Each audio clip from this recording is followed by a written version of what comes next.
All right, ladies and gentlemen, hello and welcome to the Kick-Ass Vidcast. I am Oren, and on this episode of the Kick-Ass Vidcast, I decided to take a look at SmackDown this week since Raw was really good. I gave that show a 7.5 out of 10. SmackDown, whew, man. Oh, doggy. You can definitely tell the difference between SmackDown and Raw. Oh man, Triple H definitely has his hands full with that show. I mean, I was. I don't know if this happened to you guys, but for me, I was just zoning out, man, most of the time. It felt, and the feel of the show felt slight. Well, not slight. It felt different, really. It felt like a child, like a PG version of Raw. I mean, it was nothing was really important until the end, and it was just it seemed like it was all full of fluff to me. Nothing really catches my eye, catched or you know. But we're going to check out the matches, and I'm going to tell you what I think of the show as a whole. This show, I mean, like I said, he's definitely got his hands full. So we're going to let's check it out with the first match, Ricochet versus Happy Corbin. This match was all right. I mean, I mean, I was watching it mostly because of Ricochet. Ricochet is the man. He does so many great moves, and it's frustrating in these past few years how they did my man dirty. So, but it's good to see him in the ring again, and to he's super athletic. And Happy Corbin, I like Corbin as a heel, but this match wasn't really anything special or entertaining in any way. Well, not entertaining. I take that back. It was more. It was all right. I mean, like I said, I like to watch Ricochet, so he started wrestling all these high flying moves, and Corbin was beating him up, like that. And Pat McAfee, he had an assist from him. They still have that rival going on between him and Corbin. And he was helping him out, talking shit out of the ring while he was on the ropes, distracted, causing him to, not pay attention to Ricochet. And, Ricochet got him down, and he did a really beautiful, Ricochet did a great shooting star press. I mean, it was really nice. Super smooth, reminded me a little bit of Billy Kidman. But Billy Kidman, he sweetest shooting star. Press. It was really nice. And then he picked up the 1-2-3, and from there, McAfee actually was like, yeah, he did it great. And then he had a football, and he gave the football to Ricochet, and Ricochet caught it, and then he threw it back. And this is like I definitely feel like this is like definitely the B show, kids, and he got the football, and he wrote his name on it. He wrote his name on the ball, and then he kicked it. And this part made me laugh because the moment he kicked it, everybody in the audience was beating the crap out of each other for this ball. I mean, so I saw. I think of what it looked like. The camera was looking at the audience. The audience was ripping each other to pieces to get this ball. Probably sell it on eBay for a lot of money. Probably, shame. But yeah, it was just it was all right. I mean, nothing special about it. The shooting star looked nice, but good win for Ricochet, and then Corbin. Yeah. So the next match I saw after that was Shinsuke Nakamura against Ludwig Kaiser. He was fighting for to get a Intercontinental Championship match for next week. This one was all right as well. I mean, Shinsuke is really good. I saw him in New Japan Pro Wrestling. He was really good. Here, I mean, just a basic match. And I understand because, this is SmackDown, and This is during the week, so they're trying to save themselves. They're trying to conserve energy because it's tough, man.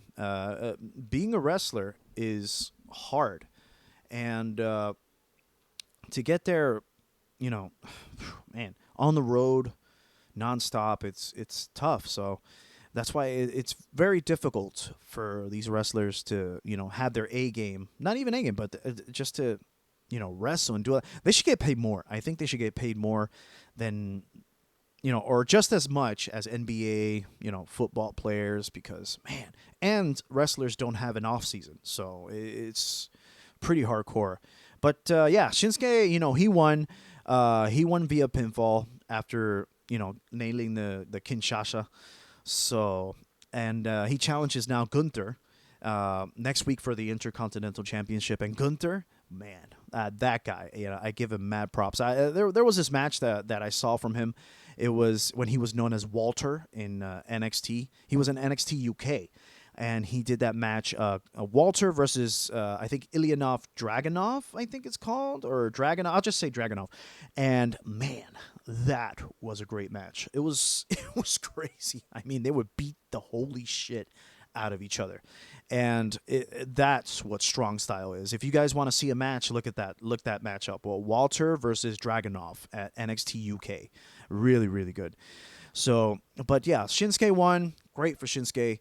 I will definitely want to see that match. And then the next segment, or that we had, was Liv Morgan coming out and for the gauntlet, to see all the women fighting.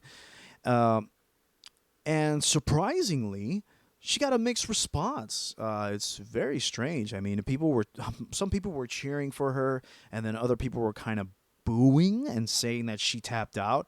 So it's very, very strange reaction getting from the crowd. I think people are starting to like Ronda now. So it's interesting. And she said her speech, and Liv Morgan on the mic, she was a little bit flustered. She seemed a bit flustered. I don't know.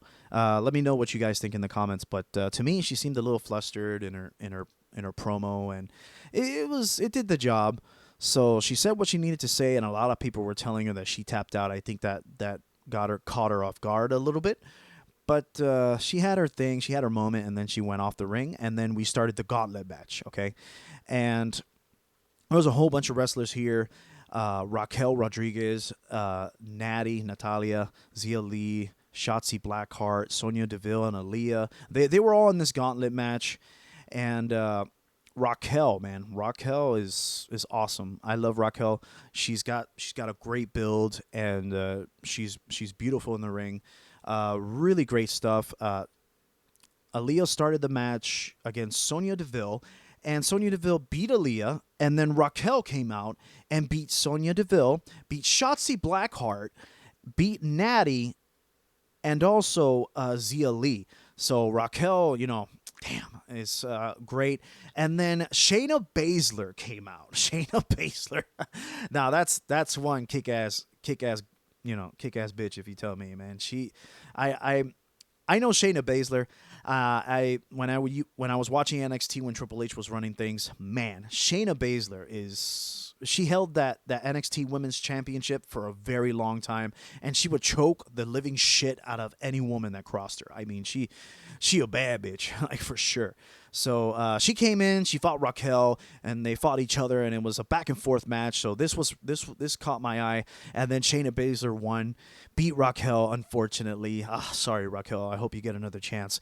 But then now it's Shayna Baszler versus Liv Morgan at Clash at the Castle for the SmackDown Women's Championship. And you know what? I actually want to see this. Hopefully they give Liv Morgan more time to wrestle. The thing is, Shayna Baszler, I mean, Shayna Baszler is like a Ronda Rousey. I mean, I don't know. I don't know how that's gonna work. I don't know if they're gonna make it like a squash match, kind of like how they did in SummerSlam. But I hope to see a bit more wrestling from Liv Morgan with Shayna Baszler. And my prediction is this: I feel like a Clash at the Castle with this Shayna Baszler will probably win. She'll beat Liv Morgan. Okay, she'll beat Liv Morgan, and then Ronda Rousey will come in and fight her next. Shayna Baszler versus Ronda Rousey, and they're gonna try to make Ronda Rousey the face. And you know what? That's a great idea. I mean, Ronda Rousey, like I said, Liv Morgan was getting mixed reactions. Okay, so I think some people still love Ronda Rousey to be face and to be the lead. So that's what I think is going to happen. They're just building up. Paul is just building up Ronda Rousey for a bit because now she's suspended. Like she can't wrestle at Clash at the Castle now. So she's probably going to interfere in the match. I don't know. Now, the thing is, I don't know who she's going to interfere for, against Liv Morgan or against Shayna Baszler. I don't know. But aside from that, my prediction still stands. Shayna Baszler will probably win at Clash at the Castle. And then we'll have a fight between her and Ronda Rousey. And then Ronda Rousey will be the anti-hero face, like the Stone Cold of that version. So this match was all right. I enjoyed it. I enjoyed Raquel. I enjoyed Shayna. Shayna is always great. So it was a fun time. I had fun. And then the next match they had was the Viking Raiders against Tommy Gibson and Jimmy Mulkey. I mean, this was a squash match, ladies and gentlemen. It was just like that, straight up. They destroyed these poor guys.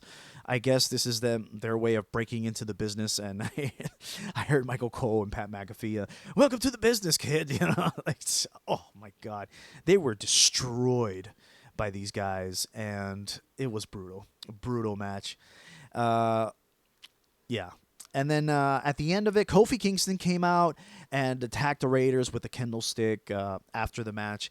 And, this part woke me up. I mean, I don't know if it's the hardcore wrestling fan in me or not. I mean, the moment he came out with the kendo stick, he started beating the shit out of these guys. Like, boom, boom, boom. And it was so hard, the kendo stick broke in half. I mean, into pieces. So that was cool. I was awake. That woke me up a little bit. And then they had a singles competition right after, so that was cool. Kingston against Eric, one of the Raiders, and it was an okay match. It was good, and Kofi Kingston, with a roll up, beat Eric, and that actually makes sense. I actually like the way he won. He won with a pinfall because Eric is this big dude. I mean, he massive. So. And he tried to do the SOS, couldn't do it. So he got him with a quick schoolboy pin, and 1, 2, 3, he won, and it made sense and it was good. So enjoyed it. And then at the last moment, this time and all the while, Sami Zayn kept going to the locker room of Roman Reigns, and the Usos are like, "Oh, you'll talk to him when you're ready," and that was another storyline. I think that was useless. I don't know. I don't know what Sami Zayn's going on. What's going on with Sami Zayn? But yeah, that didn't interest me at all. But Roman Reigns came out with the Usos, and they were talking about the Paul Heyman not being there. And, of course, Roman Reigns, telling the crowd to acknowledge me. So that was all right. And he kept talking. And then Drew McIntyre came out. Drew McIntyre, he was going to come to the ring to show the bloodline, what he can do. And then out of nowhere, now this was actually pretty interesting. Karrion Kross comes back with Scarlett Bordeaux. Okay. And Karrion Kross, he started wrestling when I stopped watching wrestling, so I haven't seen any of his matches, but I would hear that he was really good in the ring, and he had massive potential to be WWE champion. But apparently Vince McMahon and Bruce Pritchard never liked him. They made him wear this like gladiator crap that made him look ridiculous with a mask and with a bunch of straps. It looked like an S&M kind of thing.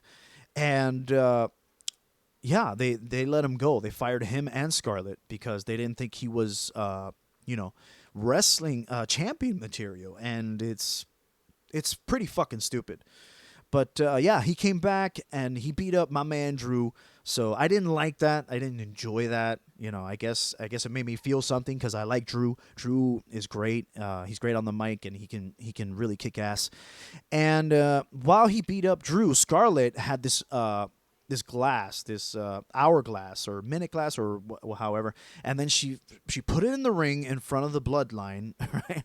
And by the way, Raid's face is so hilarious. I was laughing because his face was basically like what? Like who the hell are these people? Because Karrion Kross had like an intro or whatever, and I just loved his reaction. Roman Reigns, I'm digging him as a heel. Like he's really funny. Uh, but yeah, she flipped the hourglass, and she was basically saying, and her and Karrion Kross were like, yeah, tick tock, because now he's in the title picture for SmackDown, and this is a good thing. I mean, apparently he has, like I said, he has massive potential to be a leading man. So I like him there. That was fun. I enjoyed that part. So all in all, SmackDown was an okay show. It wasn't really anything to rave about like Raw. I think this week Raw was a lot better. It was miles above what SmackDown is. I think SmackDown is more for the. I could be wrong. I could be wrong. This could be just the beginning. Triple H has a lot of shit to clean from Vince McMahon. So and hopefully they'll do a cross brand. Where there's no roster that's for one brand or the other. I think they should just come back to the old days and just have them together. But this SmackDown to me was a 6 out of 10. It was all right. I'm gonna watch the next SmackDown just to see how it is. Maybe it'll get better. So, but he has a lot of shit to clean. This one is a mess to me.